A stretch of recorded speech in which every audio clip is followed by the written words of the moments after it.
कि जो to body problem बहुत परेशान करता है, two body three body problem, एक दूसरे के ऊपर ब्लॉक रख दिया जाए या दो ब्लॉक आ जाए तो कैसे करेंगे, दो ब्लॉक तीन ब्लॉक, तो किस तरीके से इनको प्रोसीड किया जाएगा, तो उसको आज अपन थोड़ा सा अपना लेवल बढ़ाते हुए ख़त्म करेंगे।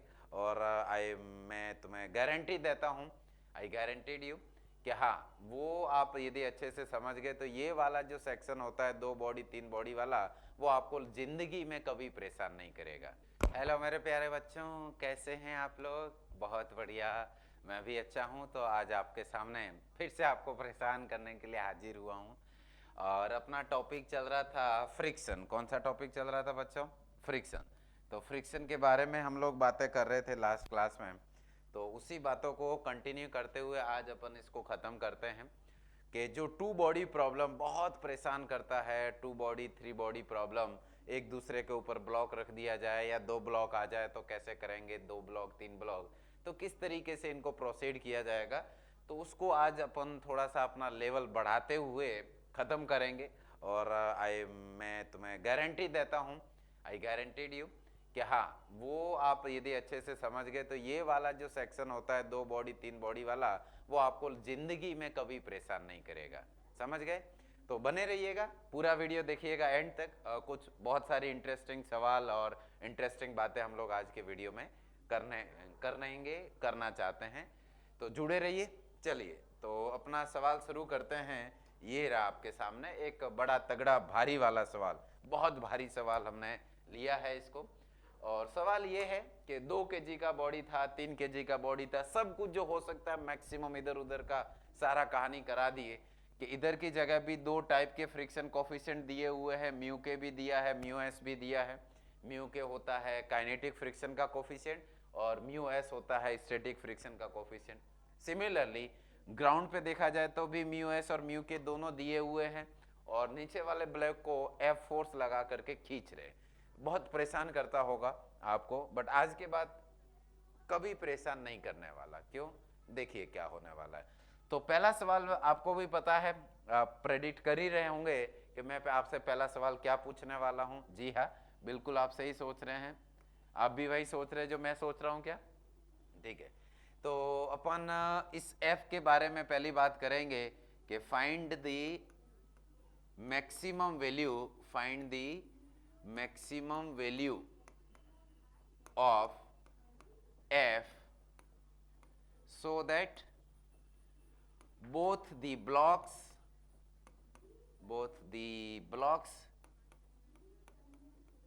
can move together, find the f की मैक्सिमम वैल्यू so that दोनों के दोनों ब्लॉक, both the block साथ में मूव कर जाए। ठीक है, साथ साथ जाए। कब तक दोनों एक दूसरे का साथ देंगे? तो उसके लिए आप मेरा साथ दीजिए, मैं आपका साथ दूंगा, और ये दोनों ब्लॉक कब तक अपना साथ देंगे? जब तक आप हमारा साथ देंगे। तो ए और बी दोनों एक दूसरे के ऊपर रखे हुए थे, ठीक है, और नाम दे दिए गए अपनी तरफ से। अब नीचे वाले ब्लॉक पर फोर्स लगाया है एफ। अब हम क्या करेंगे, आप जान रहे हैं बिल्कुल, कि ऊपर वाले ब्लॉक को पकड़ेंगे, जिसमें ये फोर्स नहीं लगा उसको पकड़ेंगे। तो ऊपर वाले ब्लॉक को पकड़ लिया, पकड़ने का मतलब उसको पकड़ के अलग कर दो। तो यहां से उठाया और उसको इधर पटक दिए, दिख रहा है? हाँ जी, तो इसको इधर लेके आ गए, ये है 2 kg। और फ्रिक्शन की डायरेक्शन यदि इस पर देखेंगे तो डेफिनेटली बी पर ए फ्रिक्शन पीछे लगाएगा, तो इस पर ये फ्रिक्शन आगे लगेगा, ये फ्रिक्शन।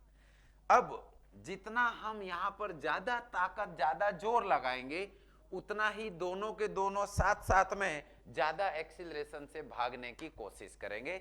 और जितना तेजी से बी भागेगा, ए भी बेचारा पूरा ताकत लगाएगा, कोशिश करेगा उसके साथ साथ भागने के लिए, उतना ही एक्सीलरेशन के साथ भागने के लिए कोशिश करेगा। बट दिक्कत यह है ए के साथ में कि ए को जो एक्सीलरेशन प्रोवाइड होने वाला है वो हमने नहीं दिया है, वो ए और बी के बीच में जो फ्रिक्शन लग रहा है वो देने वाला है। और उस फ्रिक्शन का बेचारे का कुछ अपना लिमिट है, बियॉन्ड लिमिट वो काम नहीं कर सकता, है ना। इंसान का अपना लिमिट होता है, वैसे इनका भी अपना लिमिट है।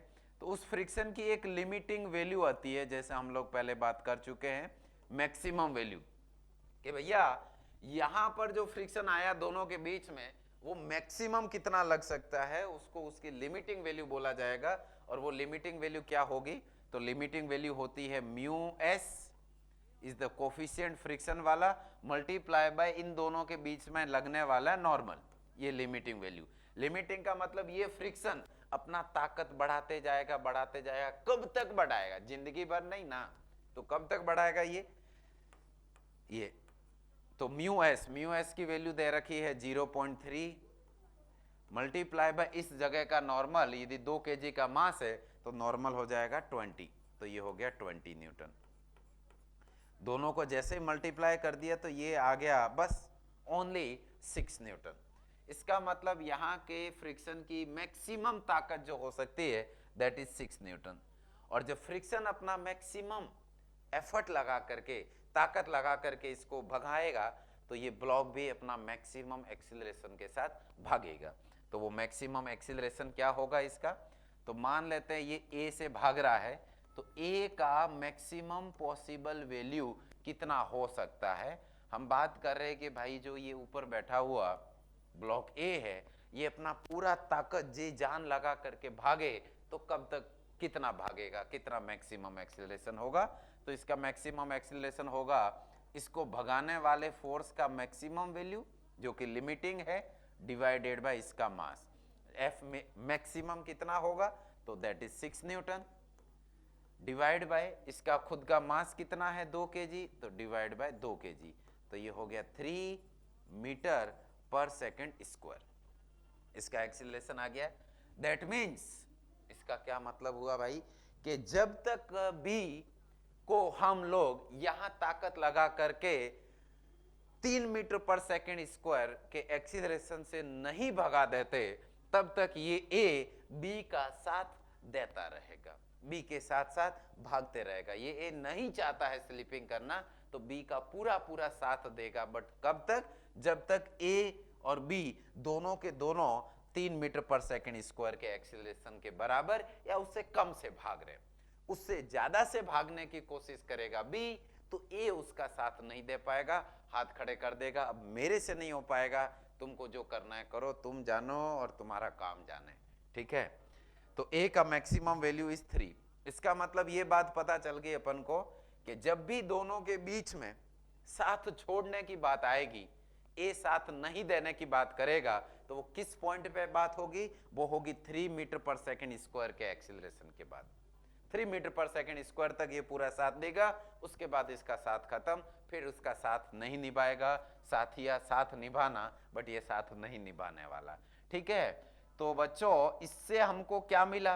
तो इससे बहुत अच्छी एक खबर मिली ये कि जब तक ये दोनों के दोनों कितना एक्सीलरेशन से भाग जाए 3 मीटर पर सेकंड स्क्वायर से, तब तक दोनों साथ साथ जाएंगे, उसके बाद साथ छोड़ देंगे।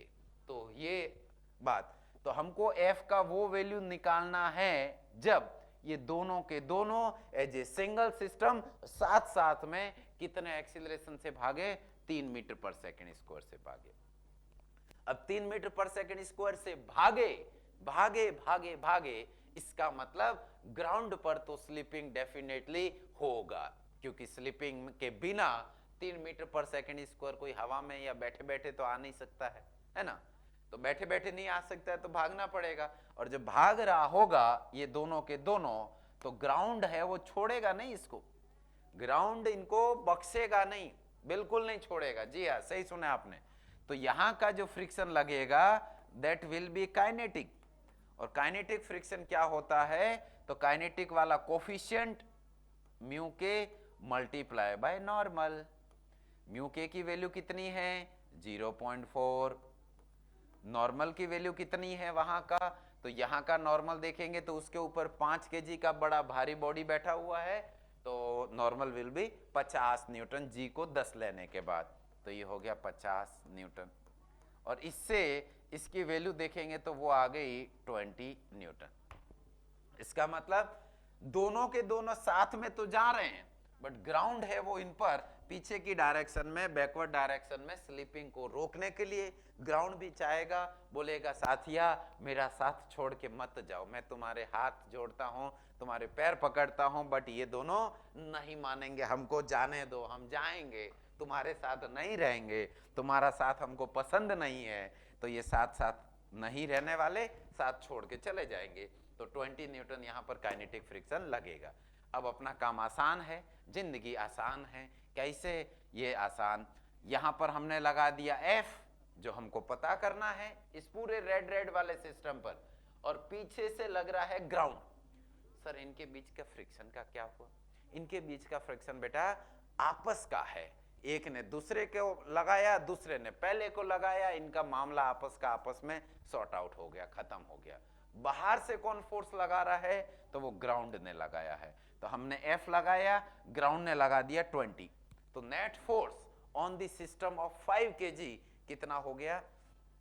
तो नेट फोर्स हमने आगे की तरफ लगाया F जो पता करना है, पीछे की तरफ ग्राउंड लगा रहा है 20 न्यूटन, और ये पूरा का पूरा सिस्टम 5 kg का जो था, कितना kg का बच्चों? 5 kg का, वो किस एक्सीलरेशन से भाग रहा है? 3 मीटर पर सेकेंड स्क्वायर से। 3 कैसे आया था? तो 3 हमने ये मैक्सिमम कैलकुलेट किया था कि जब तक दोनों का साथ बना रहेगा तब तक 3 ये आ गया। तो F का इक्वेशन लिखते हैं, F माइनस पीछे की तरफ कितना न्यूटन, तो F फोर्स माइनस पीछे की तरफ 20, that is equal to total mass 5 kg multiply by acceleration 3। तो F का वैल्यू आ गया 20 प्लस 15 कितना हो गया? 35 न्यूटन। जी हाँ, बिल्कुल आप सही सुन रहे हैं, 35 Newton. 35 Newton is the force की वो मैक्सिमम वैल्यू, इस फोर्स की वो मैक्सिमम वैल्यू जो दोनों का साथ, जो दे रहे थे एक दूसरे का साथ, वो साथ छोड़ देगा, दोनों का साथ छुड़ा जाएगा, दोनों का साथ तोड़ देगा, दोनों को अलग अलग कर देगा, जुदा जुदा कर देगा। कितना न्यूटन करेगा? कितना ताकत? 35 न्यूटन। बिल्कुल सही आंसर। तो पहले इसका आंसर हो गया 35 न्यूटन। ठीक है बच्चों? हाँ, तो इसको समझते हुए नोट डाउन करें। आई होप आपको मजा आया होगा, समझ में भी आया होगा। अब अगला पार्ट देखिए, और मजेदार है, और अपना लेवल बढ़ाते हैं। हम छोटे छोटे है नहीं, छोटा लेवल की बात थोड़ी करते, बड़े बड़े लेवल की बातें करेंगे। अगला वाला सेकंड पार्ट इस सवाल का कि इफ F इक्वल टू, अब मैं आपसे ये नहीं पूछूंगा कि F इक्वल टू 20 न्यूटन है तो बताओ इनका एक्सीलरेशन क्या होगा। तो पता है कि 20 न्यूटन जब 35 से कम होगा तो जाएंगे, तो साथ में जाएंगे, नहीं तो नहीं जाएंगे। तो यदि 35 से कम हुआ, 20 लगा दिया, पीछे फ्रिक्शन कितना लग सकता है? ग्राउंड वाला देखो, ग्राउंड वाले को भूल गए का? अरे बाबा, यहां का मैक्सिमम वैल्यू तो निकालो, तो वो हो जाएगा 0.5, ये तो यहां का फ्रिक्शन कोफिशिएंट मल्टीप्लाई बाय 50, तो ग्राउंड वाला मैक्सिमम 25 न्यूटन। हमने लगा दिया 20 न्यूटन। तो बताओ बच्चों आप खुद ही, क्या ग्राउंड जाने देगा? नहीं देगा। ग्राउंड 25 लगा सकता है, हमने 20 लगाया, ग्राउंड इसको जाने नहीं देगा, तो आंसर 0 हो जाएगा, एक्सीलरेशन 0। हमने सर 30 लगा दिया, अब क्या होगा?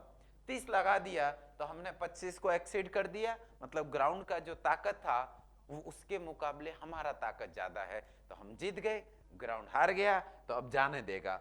अब जाने देगा, हमने लगा दिया आगे 30, और 35 से कम है तो साथ साथ जाएंगे, तो हमने लगा दिया 30, पीछे ग्राउंड लगाएगा 20, तो बच गया कितना? 10 डिवाइडेड बाय मास कितना? 5 kg, क्योंकि दोनों साथ जा रहे थे, तो एक्सीलरेशन आ गया 2। कितना?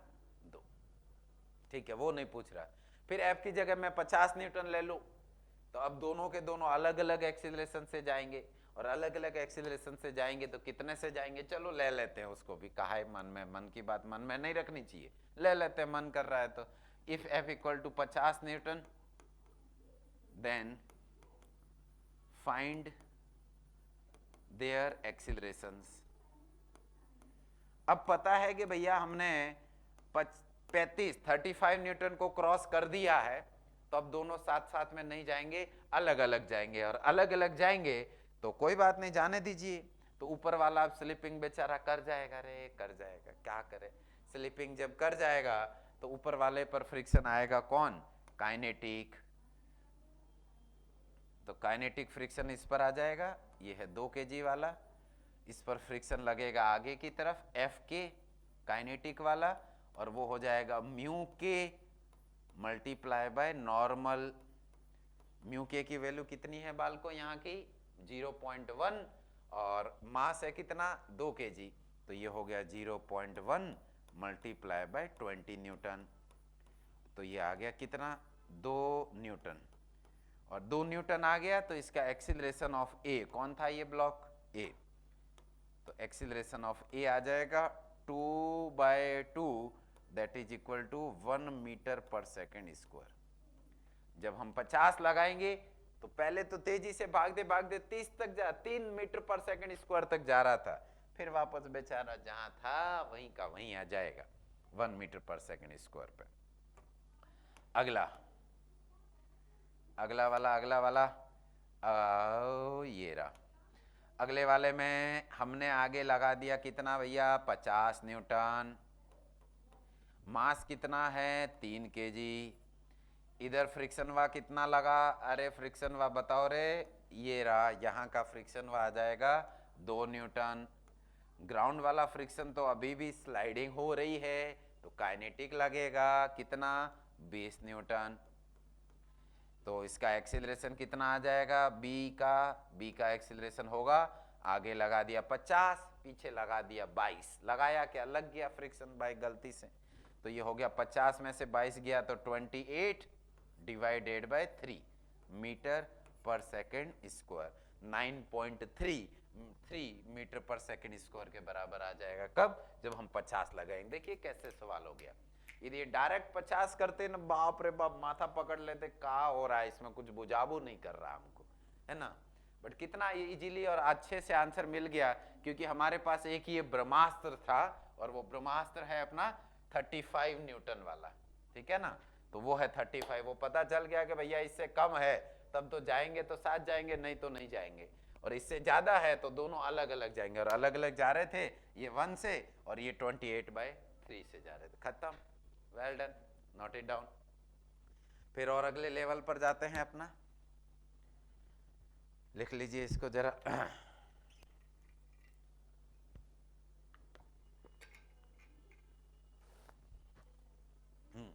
अगला सवाल, अगले पार्ट पे, third part.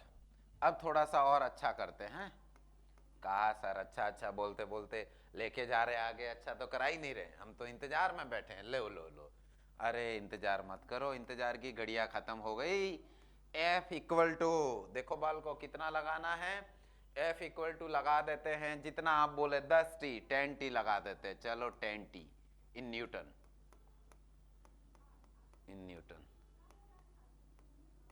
T is the time, where T क्या है, तो T टाइम है बच्चों, T is the time. T equal to 0 पर if F equal to 10 newton is applied at T equal to 0, जब समय 0 था, घड़ी में 0 हो रहा था, उस वक्त पे T इक्वल टू 0 पर F इक्वल टू 10T लगाना हमने शुरू कर दिया, अप्लाई करना शुरू कर दिया। देन ड्रॉ द ग्राफ पूछेंगे हम, then draw the graph of their acceleration versus time. Acceleration versus time का ग्राफ बना दो, इसमें सब कुछ अपना कवर हो जाएगा, जितना पढ़े हैं इससे सब कुछ हो जाएगा, जितना था सब इसमें इंक्लूड हो जाएगा। कब स्लीपिंग होगी, किस वक्त पे स्लीपिंग होगी, किस वक्त तक साथ साथ जाएंगे, किस वक्त पे साथ जाना छोड़ देंगे, हर चीज इसमें आ जाएगा। तो देखिए बच्चों, सीधी बात ये है, सीधी बात करेंगे हम, फालतू नहीं, सीधी बात ये है कि इस ऊपर वाले को जो भी काम आगे फ्रिक्शन दौड़ाने का काम कर रहा है, वो कौन कर रहा है बेटा, फ्रिक्शन कर रहा है। और नीचे वाले ब्लॉक को दौड़ाने का काम कौन कर रहा है, तो नीचे वाले ब्लॉक को हम नहीं दौड़ा रहे, जो 10T है वो दौड़ा रहा है। फ्रिक्शन इसको रोकने के लिए कोशिश करेगा, तो फ्रिक्शन एक तो आएगा इधर की तरफ एक्शन रिएक्शन, एक फ्रिक्शन आएगा ग्राउंड वाला यहाँ पर, ठीक है। ये आएगा स्टैटिक। यदि साथ चल रहे हैं तो इसका स्टैटिक वगैरह नाम नहीं, एफ दे देते हैं या F1 दे देते हैं। ये भी F1 और ये ग्राउंड वाला है F2। और इस पर एक और आगे की तरफ फोर्स लगाया था, दैट इज 10T। ठीक है, ये है 2 kg, ये है 3 kg। इसका नाम A है, इसका नाम B है।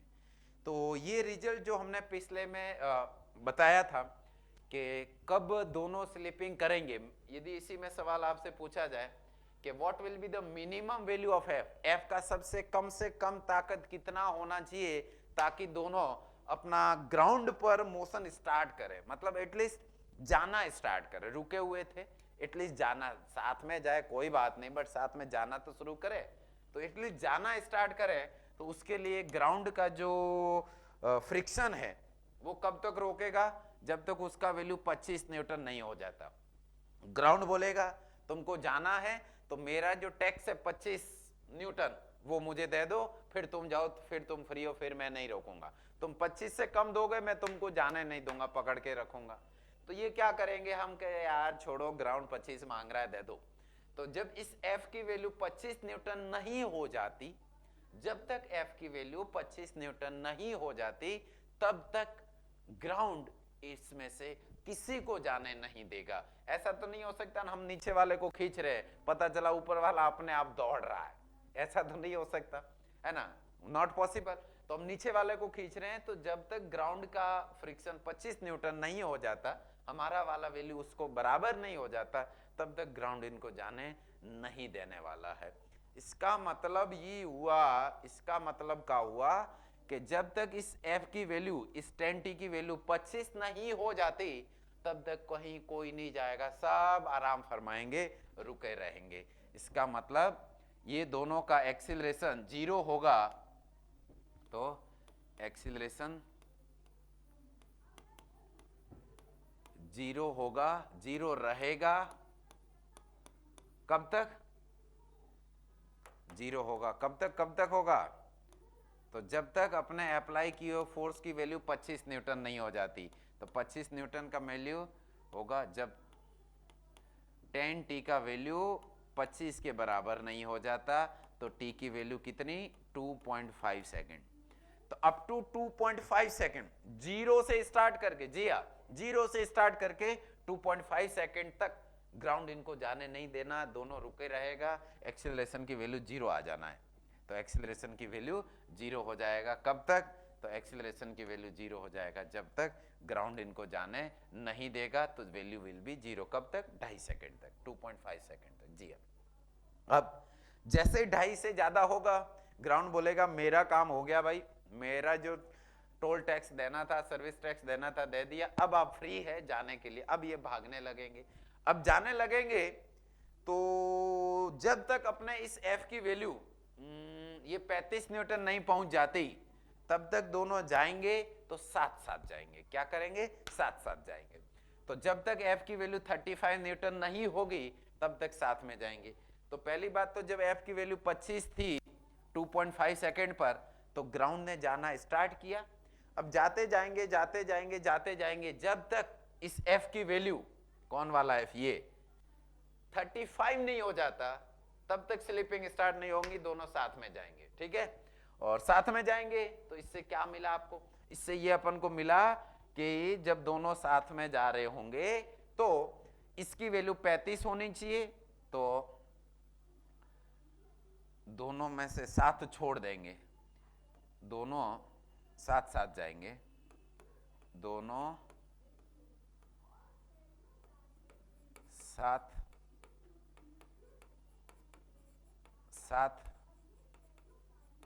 जाएंगे, दोनों साथ साथ जाएंगे अप टू 3.5 सेकेंड।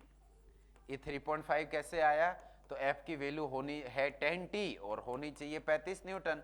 जब तक 35 नहीं होगा साथ में भागेंगे दोनों, तो T का वैल्यू यहां से आ गया 3.5 सेकेंड। तो इसका मतलब 2.5 सेकेंड से 3.5 सेकेंड तक दोनों साथ में जाएंगे, उससे पहले रुके रहेंगे, उसके बाद साथ छोड़ देंगे, फिर जाएंगे अलग अलग। और 2.5 सेकंड से 3.5 सेकंड के बाद दोनों अलग अलग भागेंगे, नीचे वाला तेजी से भागेगा, ऊपर वाला धीरे धीरे धीरे धीरे भागेगा। तो इसमें क्या करेंगे भैया, इसमें क्या करे जी, तो अब ग्राफ बना देते है कि नहीं। तो जब तक साथ में जा रहे होंगे तब तक इस पूरे का डायरेक्टली एफबीडी हम बना सकते हैं, और एफ की वैल्यू, इस एफ जेड की वैल्यू कब तक दोनों को जाने नहीं देगा, जब तक, और एक नहीं जाएंगे तब तो जीरो हो गया यार, खत्म करो भाई। जब जाने लगेंगे तो ये एफ की वैल्यू हो जाएगी काइनेटिक, और काइनेटिक की वैल्यू कितनी लगेगी, 20 न्यूटन। तो 2.5 सेकंड तक तो नहीं जाने वाली, तो ये लिख लेते हैं ए इक्वल टू, तो ए इक्वल टू ए बी और इक्वल टू 0, कब तक, तो 0 से लेकर के समय स्टार्ट करके कब तक 2.5 सेकंड तक, 2.5 सेकंड तक नहीं जाने देगा। जैसे ही 2.5 से ज्यादा हो गया तो दोनों साथ में जाएंगे, ए इक्वल टू ए बी, साथ में जाएंगे। किस एक्सीलरेशन से जाएंगे बताता हूं भी, 2.5 से बड़ा होगा t और लेस देन 3.5 सेकंड तक, लेस देन और इक्वल टू 3.5 सेकंड तक, ठीक है। किस एक्सीलरेशन से, तो हमने दोनों को एज ए सिस्टम मान लेना है, काहे, क्योंकि साथ जा रहे हैं। तो आगे लगा है 10t, पीछे लगा फ्रिक्शन, और पूरा सिस्टम अपना कितना है 5 kg का।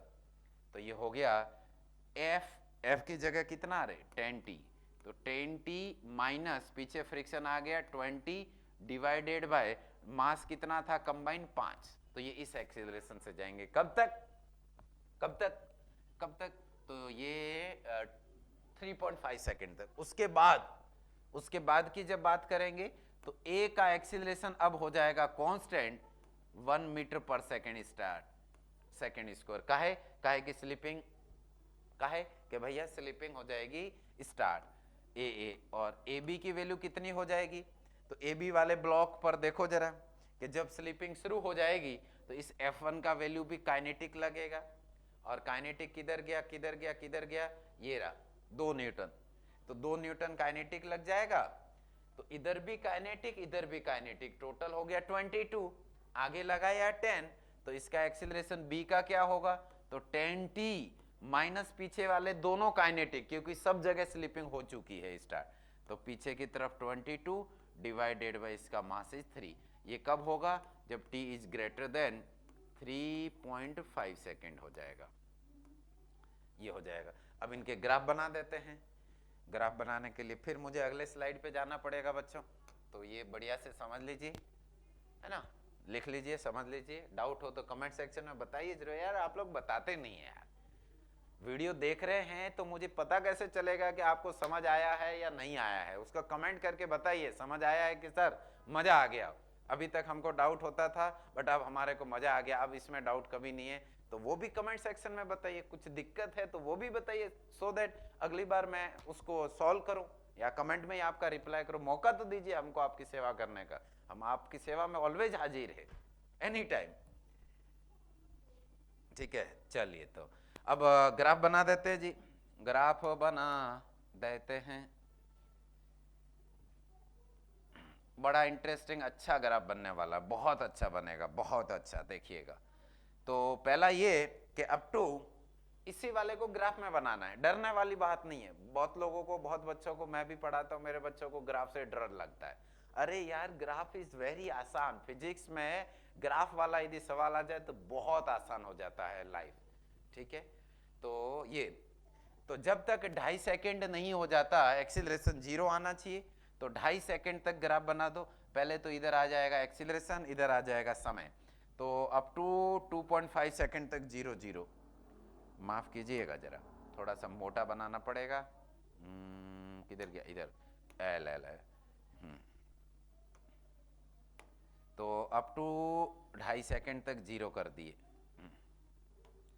अप टू 2.5 सेकेंड तक 0 कर दिए, ठीक है।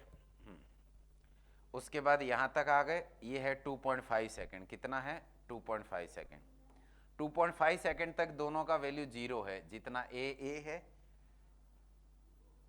जितना ए का एक्सीलरेशन है उतना ही बी का है, और दोनों के दोनों 0 है। उसके बाद इंटरेस्टिंग घटना घटित हुई, कहा घटा ये कि जैसे ही इसमें 2.5 डालोगे, देखो इसका वैल्यू कितना आ रहा है, तो 2.5 से बराबर या कम था तो एक्सीलरेशन 0 था। जैसे 2.5 से ज्यादा हो गया तो इसमें पुट करेंगे, तो 2.5 से थोड़ा सा ज्यादा इसमें डाल दीजिए, तो थोड़ा सा डालोगे तो 10 इंटू 2.5 25 माइनस 20 कितना हुआ रे बाल को, अरे बाबा 5 डिवाइड बाय 5 1, तो मतलब just after 2.5, just after 2.5 acceleration का वैल्यू सीधा सीधा सीधा 0 था थोड़ी देर पहले, जस्ट फ्रैक्शन ऑफ सेकंड में फट से 1 मीटर पर सेकंड आ गया, ये कहीं यहां आ गया 1 मीटर पर सेकंड, 1 मीटर पर सेकंड यहां आ गया।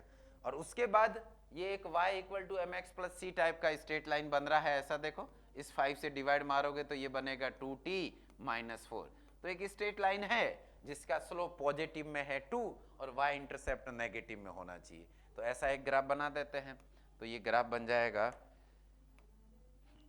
और ये कब तक होना है, 3.5 सेकंड तक काम करना, ज्यादा नहीं ज्यादा नहीं ज्यादा नहीं, हाँ अप टू 3.5 सेकंड तक, 3.5 सेकंड तक ये काम कराना है, ये वैल्यू देखेंगे तो इट विल बी 3.5 सेकंड तक, 3.5 सेकंड तक ये साथ साथ जा रहे थे, ठीक है। तो यहां में एक्सीलरेशन अभी भी ए और बी का बराबर बराबर है, इक्वल इक्वल है, जितना भी है इक्वल है, कितना था, तो ये लाइन का स्टे है 2t माइनस 4 के बराबर, तो ये 2t माइनस 4, जैसे ही 3.5 सेकंड पर पहुंचेंगे, ये था 1 मीटर पर सेकंड स्क्वायर, 3.5 पर पहुंचेंगे तो इसमें 3.5 पुट कर दो, तो 3.5 आ गया, इधर डालेंगे तो 2 इंटू 3.5 7 माइनस 4 हो गया 3, तो ये आ जाएगा वैल्यू 3 मीटर पर सेकंड स्क्वायर, साथ साथ जा रहे थे। उसके बाद जैसे ही थोड़ा सा इससे आगे गए तो अब दोनों हो गए सेपरेट, दोनों हो गए एक दूसरे से अलग अलग, एक दूसरे से जुदा जुदा। अब जब दोनों अलग अलग हो चुके हैं तो ए वाला तो भागेगा 1 से ही और बी वाला भागेगा इससे 10t माइनस 22/3 से, तो अब इसका ग्राफ बनेगा, ए का वैल्यू वापस 1 पकड़ लेगा, पहले था जितना 1 आ जाएगा, तो ये ग्राफ ऐसा,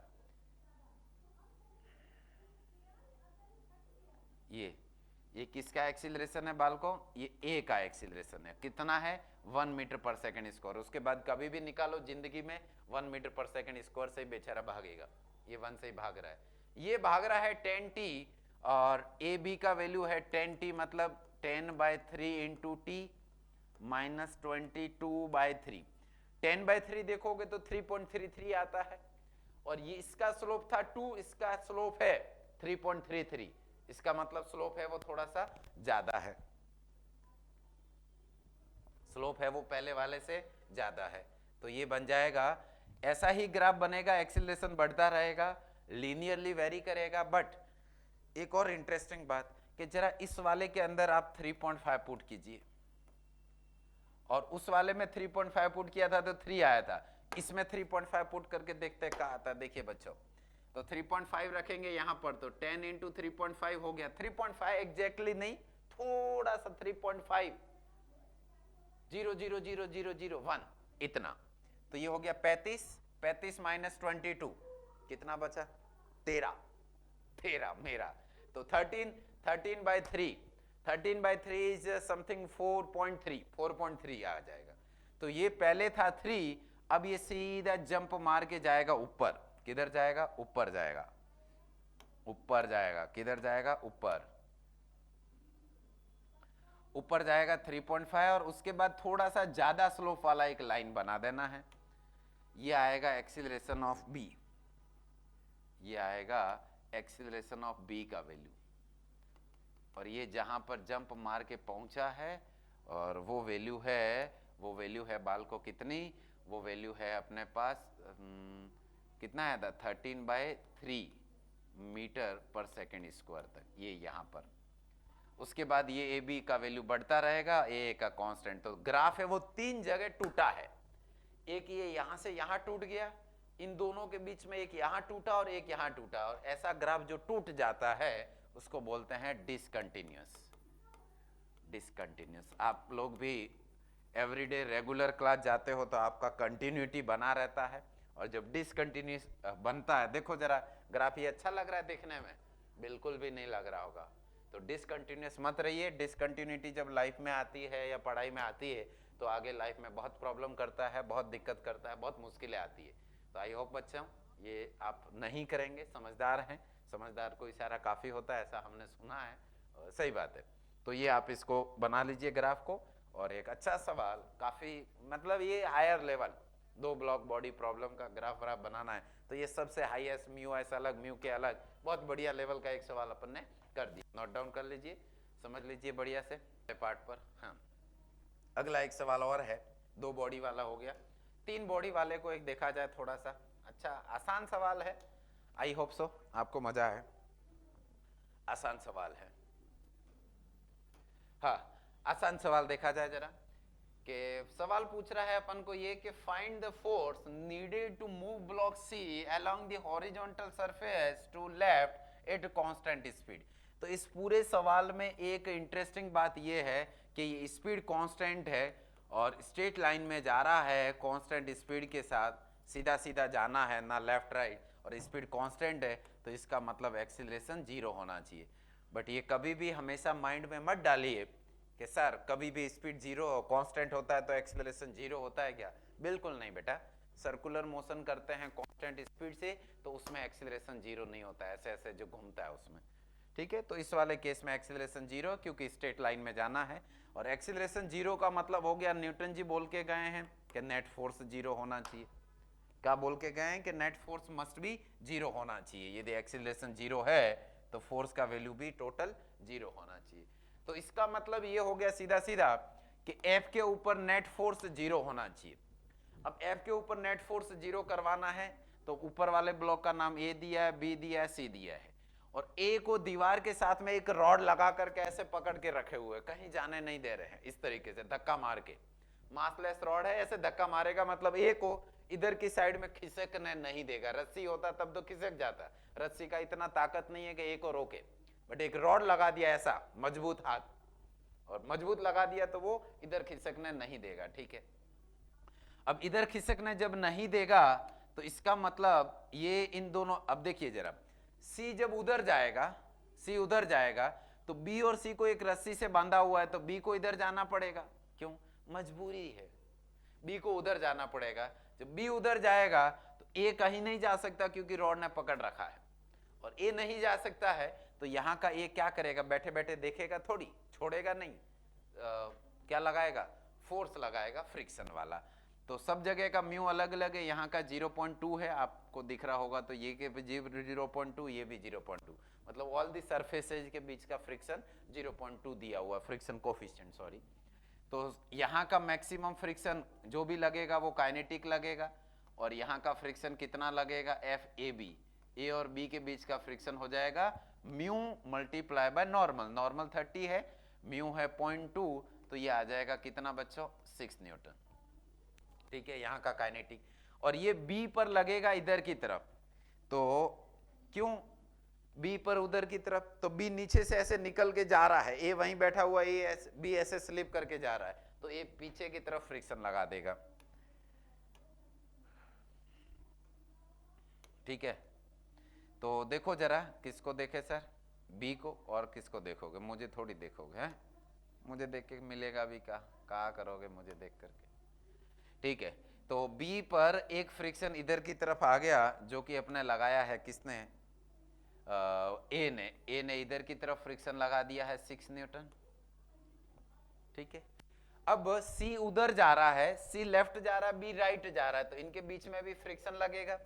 C लेफ्ट जा रहा है तो C के ऊपर B फ्रिक्शन लगाएगा राइट में, तो C है वो B पर फ्रिक्शन लगाएगा वापस लेफ्ट में, तो ये वाला फ्रिक्शन इधर की तरफ आ जाएगा B पर, और इसकी भी वैल्यू कितनी होगी, तो यहाँ का म्यू 0.2 मल्टीप्लाई बाय यहाँ का नॉर्मल, तो नॉर्मल के लिए ऊपर टोटल मास बैठा हुआ 7 kg, तो ये हो गया 70 न्यूटन, तो इससे इसकी वैल्यू मिल गई 14 न्यूटन।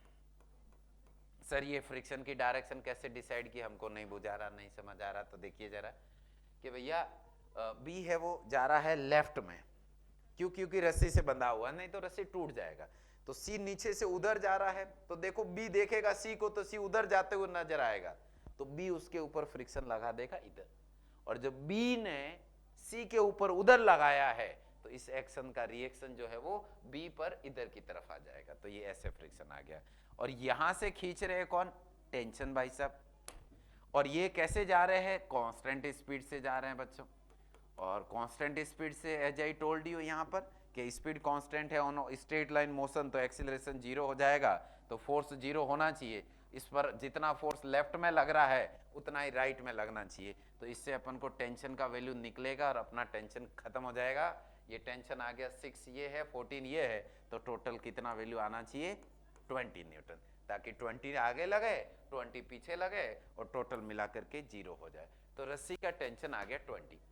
अब जरा सी वाले ब्लॉक को देखिएगा ध्यान से, सी वाले ब्लॉक को, सी वाले ब्लॉक को देखा था, तो सी वाले ब्लॉक को ये देख रहे हैं, देख लीजिए, तो सी वाले में क्या हुआ, सी वाले ब्लॉक के लिए एक हमने फोर्स लगाया है एफ, कौन कौन फोर्स लग रहे हैं देखिए, सी वाले पर एक इधर की तरफ हमने एफ लगाया, इधर से रस्सी स्ट्रिंग लगाया, और यहां जो फ्रिक्शन लगाया था ये सी के द्वारा लगा था, तो सी पर उधर की तरफ आएगा, तो सी पर इधर की तरफ आ गया एक, और ग्राउंड की वजह से भी सी पर लेफ्ट में जा रहा है तो एक इधर आ जाएगा, ठीक है।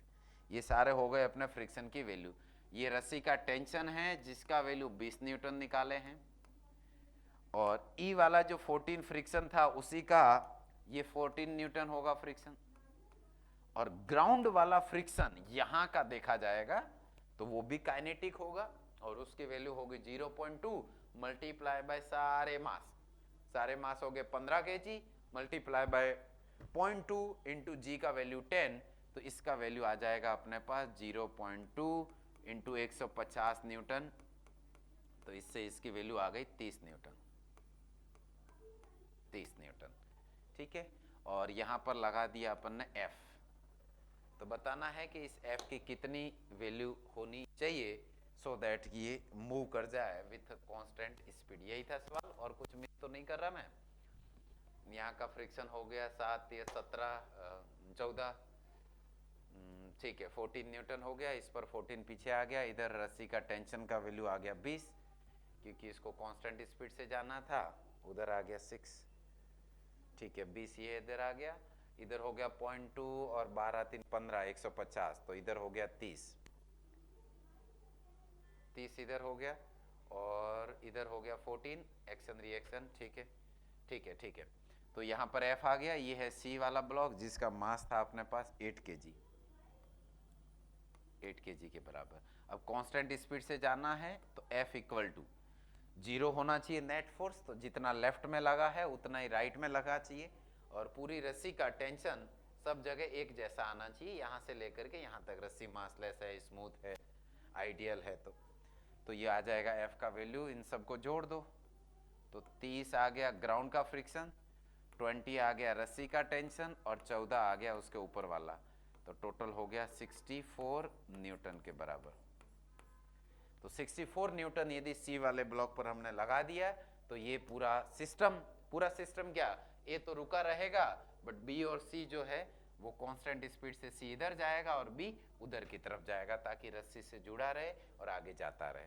तो ये था बच्चों एक सवाल अपना, ठीक है, लिख लीजिए, नोट डाउन कर लीजिए, और कहीं कुछ कैलकुलेशन मिस्टेक करी हो तो देख लीजिएगा, आप खुद समझदार हैं, ठीक है। तो मेरे हिसाब से तो 64 आना चाहिए, करेक्ट है, डन।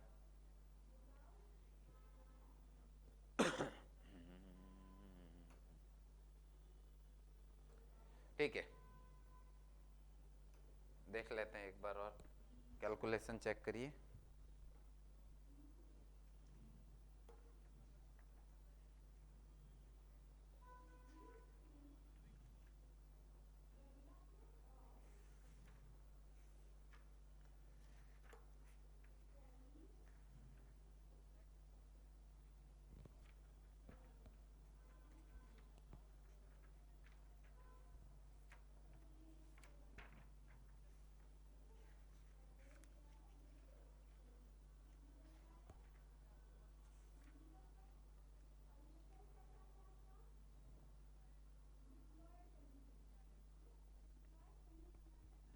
ठीक है, चलिए लिख लिया हो तो एक और अगला और लास्ट सवाल बढ़िया सा फ्रिक्शन का, बहुत मजेदार, बहुत लोगों को परेशान करने वाला, ये रहा आपके सामने, ये रहा आपकी स्क्रीन पे। तो यहाँ पॉज कीजिएगा वीडियो को और सॉल्व करने की कोशिश कीजिएगा। जो आंसर आए सबसे पहले जो कमेंट में बताएगा और करेक्ट आंसर बताएगा, खुद से सॉल्व करके विद सॉल्यूशन का फोटो अपलोड करेगा, उसको एक चॉकलेट दूंगा मैं। ठीक है, चलिए तो इसका नाम दे देते हैं जरा ए और दूसरा वाले का नाम दे देते हैं बी। इधर 100 न्यूटन लगाया, उधर 120 न्यूटन लगाया, बीच में रस्सी लगा दिए गए, यहाँ का म्यू 0.9 दिया है, यहाँ का 0.3 दिया है। तो सबसे पहला स्टेप अपना होगा, एक ही म्यू दिया है तो क्यों ना यहाँ के फ्रिक्शन की मैक्सिमम वैल्यू पता कर ली जाए कि भैया देखते हैं कितना मैक्सिमम लग रहा है। तो यहाँ का मैक्सिमम हो जाएगा 0.9 multiply by gravity that is 100 Newton. तो इससे इसका वैल्यू आ गया 90 न्यूटन। कितना है बच्चों? 90 न्यूटन। ये ग्राउंड मैक्सिमम यहाँ का फ्रिक्शन अप्लाई कर सकता है, दैट इज 90 न्यूटन। दूसरा, यहाँ का मैक्सिमम फ्रिक्शन कितना आ सकता है? तो यहाँ का फ्रिक्शन कोफिशिएंट है 0.3 मल्टीप्लाई बाय इसका ग्रेविटी दैट इज 200 न्यूटन, क्योंकि 20 kg था तो 200 न्यूटन होगा ना भाई। तो यहाँ से आ गया 0 से 0 गया 60 न्यूटन, 0 से डेसिमल हटाने के बाद 60। इसका मतलब ये सरफेसवा, क्या ये सरफेसवा 60 न्यूटन तक के फ्रिक्शन लगने के बाद रोकने की कोशिश करेगा, उससे ज्यादा नहीं। ई सरफेसवा 90 न्यूटन तक रोकने की कोशिश करेगा, उससे ज्यादा लगा दिया तो जाने देगा, उससे कम लगा दिया तो जाने नहीं देगा। अब देखा जाए जरा आगे का सवाल कि भैया क्या बोल रहे हैं। ई इधर है 120 न्यूटन और इधर है 100 न्यूटन। तो 120 न्यूटन वाला जो फोर्स इधर लगा दिए, इधर 100 लगा दिए, तो दोनों में से आप खुद बोल दोगे कि किधर जाएगा सिस्टम। फिर भी नहीं समझ आ रहा है तो बढ़िया बात क्या कीजिए, आप मान लो कि सारी सरफेस स्मूथ है, ई फ्रिक्शन वा 0 है, ई भी फ्रिक्शन वा 0 है, कोई फ्रिक्शन है ही नहीं। तो जब ये दोनों 0 0 हो गया, कुछ नहीं बचा, तो इधर 120 है, इधर 100 है, तो नेट फोर्स आएगा 20 न्यूटन उधर, तो उधर भागने की कोशिश करेगा ये सिस्टम। तो इसका मतलब ये सिस्टम यदि जाएगा तो लेफ्ट जाएगा, नहीं तो नहीं जाएगा, नहीं जाएगा। ठीक है, यदि जाएगा तो लेफ्ट जाएगा, नहीं तो नहीं जाएगा। अब लेफ्ट बेचारा जाता, बट यहां का फ्रिक्शन जब ये लेफ्ट जाएगा तो ई फ्रिक्शन वाला लगेगा राइट में, कितना लगेगा नहीं पता, ई लगेगा 60 न्यूटन पूरा ताकत। तो यदि पूरे सिस्टम को लेफ्ट में जाना है मतलब स्लाइड करना है, तो स्लाइड करने के लिए ये भी फ्रिक्शन अपना मैक्सिमम ताकत लगा देगा, वो फ्रिक्शन भी अपना मैक्सिमम ताकत लगा देगा। तो दोनों का ताकत मिलके हो गया 90 + 60 150 और 100 ये 250 250 न्यूटन। तो इधर यदि पूरे सिस्टम को जाना है तो 250 न्यूटन जो इसको रोक रहा है, दो तो फ्रिक्शन रोक रहे हैं और एक और पीछे वाला 100 न्यूटन ये रोक रहा है, तो इसको 250 न्यूटन फोर्स कम से कम या उससे ज्यादा ही लगाना पड़ेगा, नहीं तो जाएगा नहीं। हमने तो बेचारा 120 लगाया, 250 नहीं लगाया तो सिस्टम जाएगा नहीं जाएगा। तो इसका मतलब सिस्टम का एक्सीलरेशन 0 है, कहीं नहीं जाएगा, ना लेफ्ट में जाएगा ना राइट में। लेफ्ट में जाने की कोशिश कर रहा था बट एक्सीलरेशन 0 है, तो ये कहीं नहीं जाने वाला है, नहीं जा पाया क्योंकि फ्रिक्शन का ताकत ज्यादा था, रोक दिया, जाने नहीं दिया। ठीक है, ओके, नाउ नेक्स्ट वन। अब जब फ्रिक्शन की बात कर रहे हैं तो फ्रिक्शन में एक अच्छी चीज क्या होती है कि भैया फ्रिक्शन है वो पहले आता है, रस्सी का टेंशन बाद में आता है। काहे?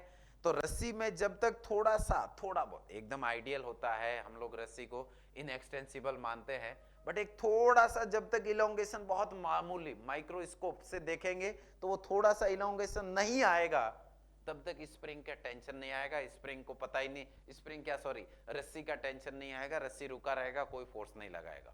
ठीक है, तो इसका मतलब ये हुआ कि पहले तो अब जब थोड़ा सा भी जाना है, सपोज 1 माइक्रोमीटर वो जाना है, वो जाने तो तब देंगे ना जब फ्रिक्शन जाने देगा। तो इसका मतलब फ्रिक्शन पहले रोकने की कोशिश करेगा, फ्रिक्शन से नहीं रुकेगा, थोड़ा सा ब्लॉक खिसकेगा तो रस्सी का टेंशन आएगा। देखिए ध्यान से, इसका मतलब यदि इसको 120 न्यूटन लगा रहे हैं तो तो कहीं एक्सीलरेशन नहीं जा रहा, मतलब ये भी इक्विलिब्रियम पर है, रेस्ट पर है, ये भी कहीं नहीं जा रहा है, वो भी कहीं नहीं जा रहा है। तो इस पर भी नेट फोर्स जीरो होना चाहिए, इस पर भी नेट फोर्स जीरो होना चाहिए, इंडिविजुअली अपना अपना अपना अपना। तो ये इस पर जीरो होने के लिए 120 इधर लगा दिया। पहले ये फ्रिक्शन रोकेगा, जैसा मैंने बताया, पहले फ्रिक्शन आएगा, टेंशन बाद में आएगा। पहले फ्रिक्शन रोकने की कोशिश करेगा विथ 90 न्यूटन। तो फ्रिक्शन ने यहां लगा दिया 90, आगे लगा दिया 120, फ्रिक्शन लगा दिया 90, तो बचा कितना 30। तो मान लेते हैं ये फ्रिक्शन रोकने के बाद जो रस्सी का टेंशन बचा 30, वो इसको जाने से रोक रहा है, तो रस्सी का टेंशन आ गया 30 न्यूटन। ठीक है, 30 आ गया, डन। नाउ यदि इस रस्सी का इधर आ गया 30, अब जरा देखो यहां पर इसको भी तो रोके रखना है, कहीं नहीं जाना है, तो इस पर भी लेफ्ट वाला फोर्स और राइट वाला बराबर होना चाहिए। हमने इधर लगाया 100 न्यूटन, इधर रस्सी ने लगाया 30, तो इस पर बच कितना गया उधर की तरफ 70 न्यूटन। तो फ्रिक्शन की कितनी रिक्वायरमेंट है इसको रोक के रखने के लिए 70। क्या उतना अपने भंडार में है, स्टोरेज में अवेलेबल है? नहीं। क्यों? क्योंकि अपना मैक्सिमम फ्रिक्शन तो अवेलेबल कितना था 60, जरूरत कितने की है 70। तो क्या ये इक्विलिब्रियम पर रह सकता है? यदि हम इसको फ्रिक्शन 60 दे भी देते हैं तो भी 10 न्यूटन फोर्स बच जाएगा, तो फिर ये कहीं ना कहीं रुका नहीं रहने वाला है। ठीक है, तो इसका मतलब ये हुआ कि ये अभी जो सिचुएशन हमने बनाई थी वो पॉसिबल नहीं लग रही है। तो देखते हैं क्या होता है, दूसरा कुछ करते हैं। ये तो गलत हो गया भाई, समझ गए ना काहे गलत हुआ? क्योंकि इस पर 70 फ्रिक्शन की जरूरत थी, जबकि ओनली लग सकता है 60। इसका मतलब ये तो बियॉन्ड लिमिट हो गया, फ्रिक्शन इतना नहीं है, नहीं रोक पाएगा, तो ये रुका नहीं रहेगा, तो ये रुका हुआ है, ये रुका नहीं है, ऐसा तो नहीं हो सकता। रहेगा तो दोनों साथ में, नहीं तो नहीं रहेगा। साथ साथ है इनका, शादी के बंधन में बनते हैं, फेरा खाते हैं अपना समाज में, सोसाइटी में, और फेरा खाते वक्त दोनों लोग दूल्हा दुल्हन एक दूसरे का हाथ पकड़ते हैं, कुछ उसमें माला वाला भी पहनाते हैं गले में कहीं ना कहीं से।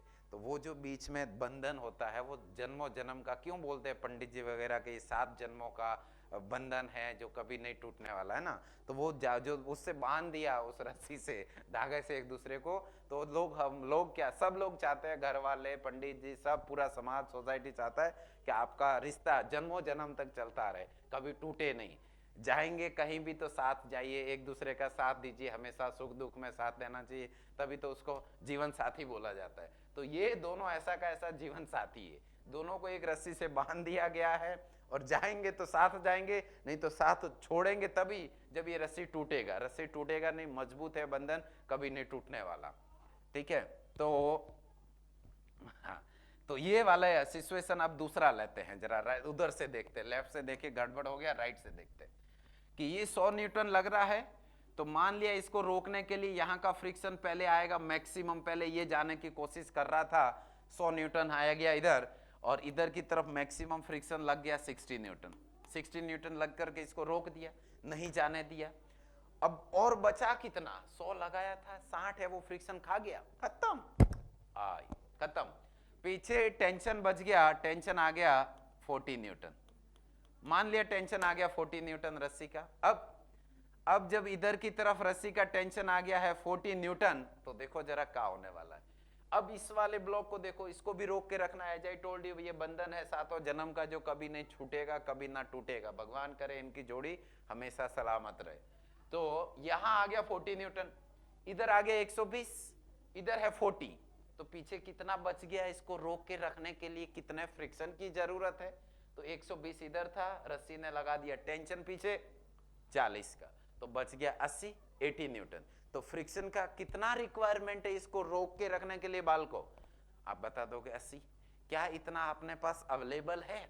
अपने स्टोरेज में है अवेलेबल, कोल्ड स्टोरेज में? हाँ बिल्कुल, ये अपने पास अवेलेबल कितना हो सकता है? अप टू 90 तक अपने पास स्टोरेज है। अभी जरूरत है खाली 80 की, स्टोरेज में है 90, तो क्या 80 अवेलेबल हो जाएगा? इजीली हो जाएगा। और 80 अवेलेबल हो करके इसको यहाँ पर रोक दिया जाएगा, ये जाने नहीं देगा। तो ये सिचुएशन जो अभी बन रही है वो पॉसिबल हो रही है, पहले वाली पॉसिबल नहीं हो रहा था, अनबैलेंस हो रहा था, सिस्टम गड़बड़ा रहा था। दैट मीन्स वो आंसर नहीं है, अभी वाला करेक्ट है, ये भी इक्विलिब्रियम पर है, ये भी है, नेट फोर्स इस पर भी जीरो, उस पर भी जीरो, जितना फ्रिक्शन का जरूरत है वो भी पूरा हो गया, सब कुछ बैलेंस, तुम भी बैलेंस, मैं भी बैलेंस।